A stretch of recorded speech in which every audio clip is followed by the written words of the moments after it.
Republican State Senator Paul Bettencourt of Houston, thank you so much, and welcome back to Eye on Politics. Thanks, Jack. I want to start, obviously, on a very sad note with these horrific and devastating floods that we've seen down in central Texas. As a result, the governor has now expanded the agenda of the special session to include bills to address this situation. First, talk to me about that and the fact that there are 4 areas of legislation that he would like to address. And I know you are coming to the table with ideas of your own. That's right. The governor started indicating as soon as Sunday, which is really only 2 days after the catastrophe occurred, that he was going to open up the call to find ways to help in these type of river watershed flash floods areas. I started working with my team after he gave that announcement to look at trying to combine old tech with new tech. Because part of the problem that you see in these type of flash floods is that this phone is so overloaded now with alerts of banking alerts, security alerts, amber alerts, silver alerts, whatever, that people have a tendency to turn the alerts off. And in fact, Texans turn their alerts off 5 times as many per capita as Vermont does. And more importantly, you have to be able to cut through what's happening during a natural disaster and get people's attention. So I thought of civil defense sirens, which has been a staple in Tornado Alley for decades. So what my bill is going to look at is combining what is old tech, which would be the sirens, with the new tech, effectively the announcements through cell phones on digital media of emergency management alerts, and then try to tie it together with packages that look at what's happening in these watersheds, because what happened was horrific by any measurement. For sure. And I wanted to ask you, to your point, first about the phones, because that's how we all live today. And, want to point out 2 things. One is that these campers, as part of camps, a lot of camps, they don't allow the youngsters, the kids, to have phones. They want to, Right. Unplug. So you have that as one issue, to your point about needing still the outdoor sirens. And then on your point with regards to how all these alerts may sound the same, is there the technology so that these alerts are different, and so that when you get this particular alert about a ravaging flood heading your way, that it's different from a silver alert, different from the others? It's a great question. And actually, one part of this bill is talking about using a natural disaster alert to try to cut through all the blocks that are on people's phones right now. Okay. Now, there's also another problem in these river areas like the Western Guadalupe, River. You may not get any cell service at all. Okay. Because especially when you drop down in these limestone caverns.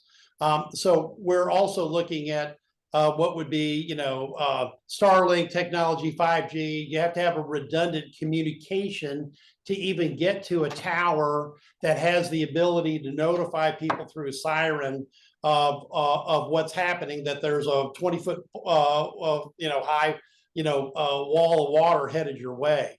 So yes, you got to look at a whole bunch of series of possibilities, and that was literally trying to get in a natural disaster alert that cuts through what's happening on phones. That's actually going to be part of the bill. And I wanted to ask, because I would imagine there are going to have to be hearings. I remember we saw those after the winter storm in 2021, and the massive power outages across the state, after the tragedy in Uvalde, after the Panhandle wildfires. So is that what you're anticipating, is each of the chambers are going to have, hearings, bringing all these folks in when they can come, and, debriefing them, finding out what's needed, what happened, what did they come up against, et cetera? Yes, no question. You're going to have hearings when you have bills, and my bill won't be the only bill. There's going to be lots of discussion about this. One of the areas that I would want to get public testimony on is if you have these cell phone towers, or effectively reused towers that are there with sirens. Should they be automatic, or should they basically wait for an automatic input from a county judge or an EOC? So there's good things that happen from taking public testimony, because one size may not fit all, because what might work in the Guadalupe River Authority may not work in the Blanco River Authority, but it could work in the Llano River Authority. And I could go up and down all the river authorities in Central Texas. And then we've got the interrelation between county and city governments that have the ability to do emergency management. So quite frankly, there's a lot to talk about, and that's why you need public hearings. And I wanted to ask you, because obviously the focus is on these areas in Central Texas that were just ravaged and decimated, unfortunately. But is this also the opportunity for the state to take a wider look at not only these other river districts in which you mentioned, but even just all across the state about, how is the state, how are its citizens susceptible and at risk during these storms? Well, I was really encouraged, because when I started talking about my idea, I found out the governor had already been, having office had been having some discussions with the Lower Colorado River Authority, which is one of our bigger and more well-equipped, groups, and those discussions that ensued talk about exactly that. We had a disaster in Wimberley about 10 years ago where the towers were set up through the water board in the state, and this would allow local governments to buy these cheaply, quickly, and there was kind of a standardized package. So I think that's what we're looking at, is trying to get some basic good technology packaged up that we can get money appropriated for, and then get that money distributed. Because the one thing that the governor, and I know the lieutenant governor especially, made clear is that they wanted to try to have this deployed in watersheds in a year, and that's an aggressive schedule. So we've been moving with speed accordingly. And the state has the money to pay for that right now, doesn't it?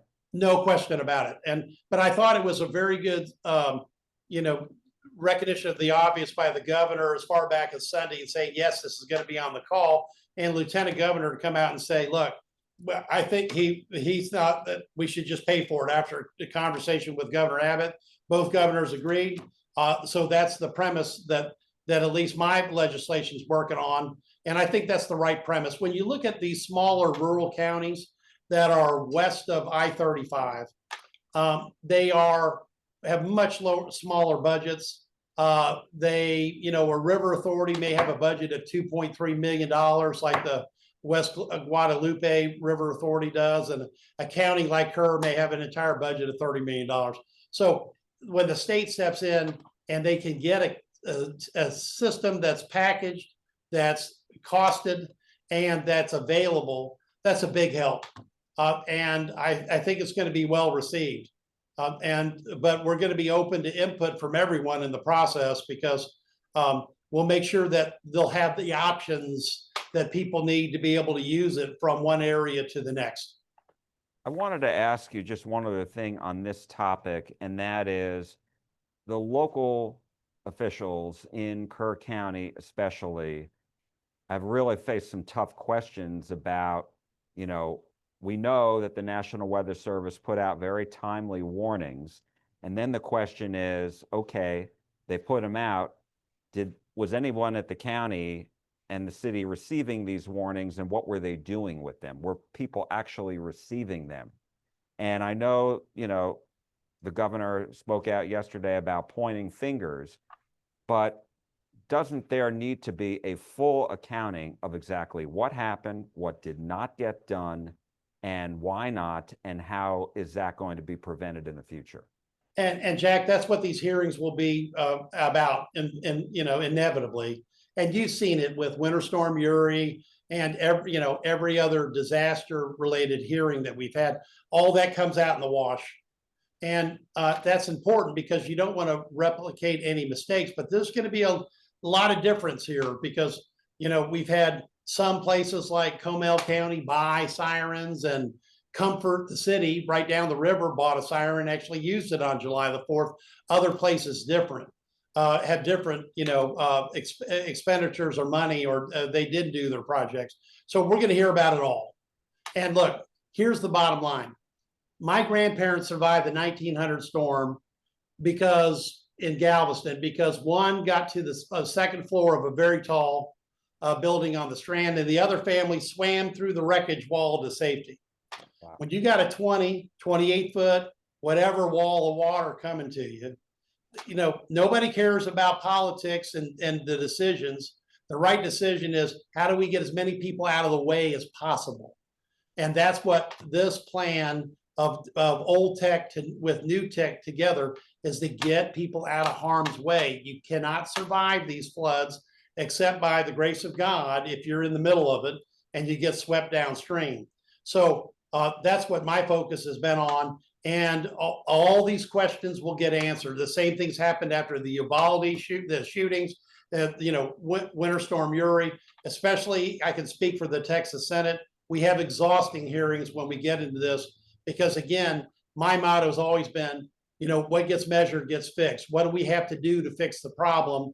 And that's what I think. I'm going to have a lot of support for this bill to combine old tech and new tech to help get people out of harm's way and flash flood river zones.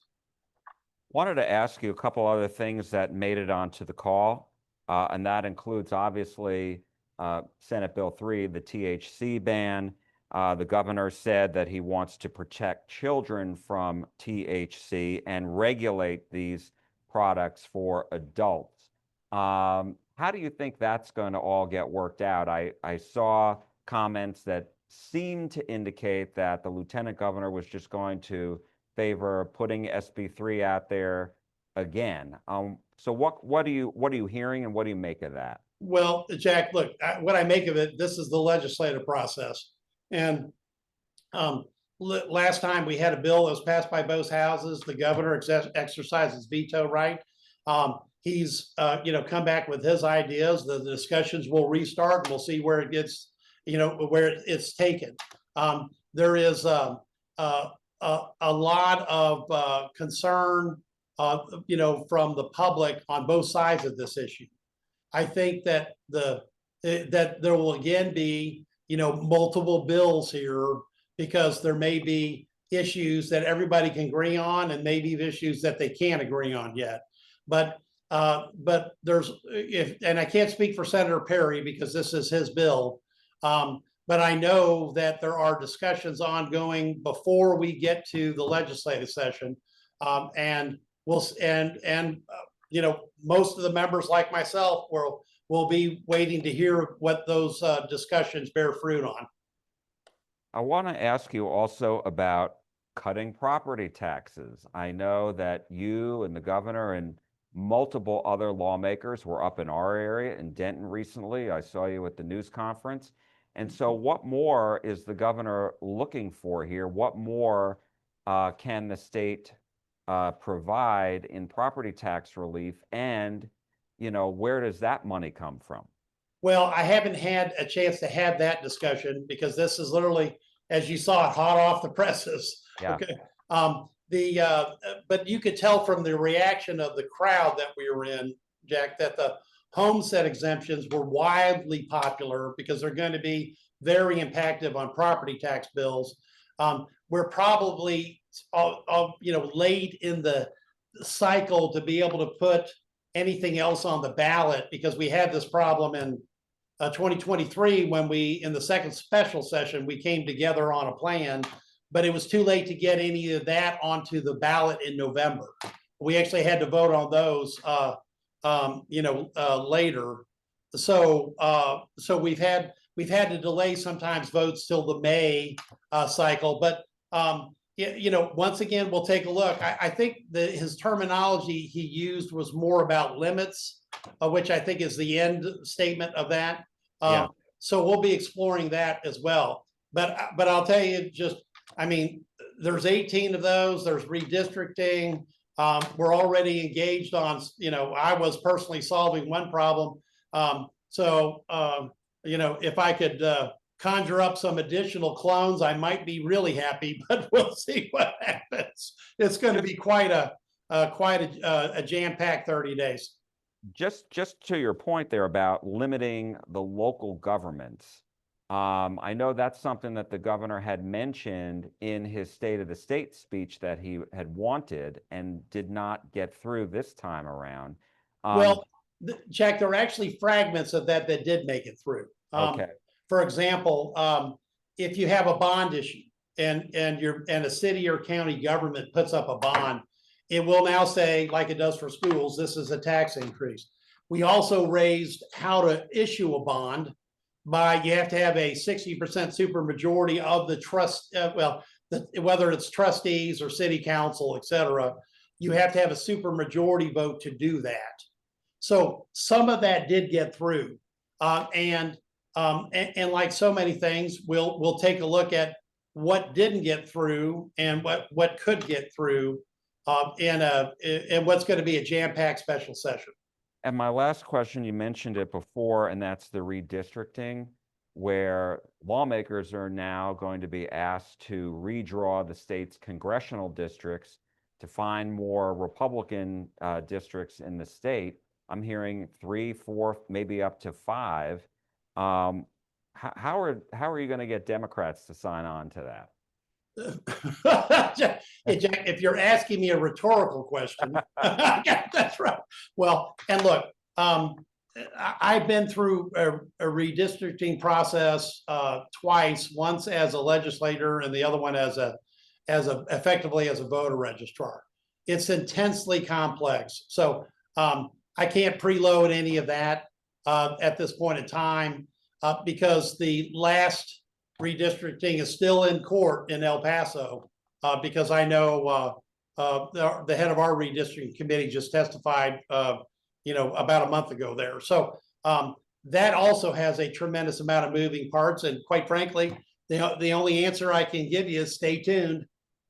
And the last question I would have, Senator, I appreciate your time, is this something that, because these are a lot of topics, certainly with regards to all the aftermath of the flooding, these are going to take time, right? I mean, if you're hearing from experts, et cetera, do you think that this can all get done in one 30-day special session, or do you anticipate having additional sessions? I know no one likes to talk about that around the Capitol, but it's a lot on this agenda.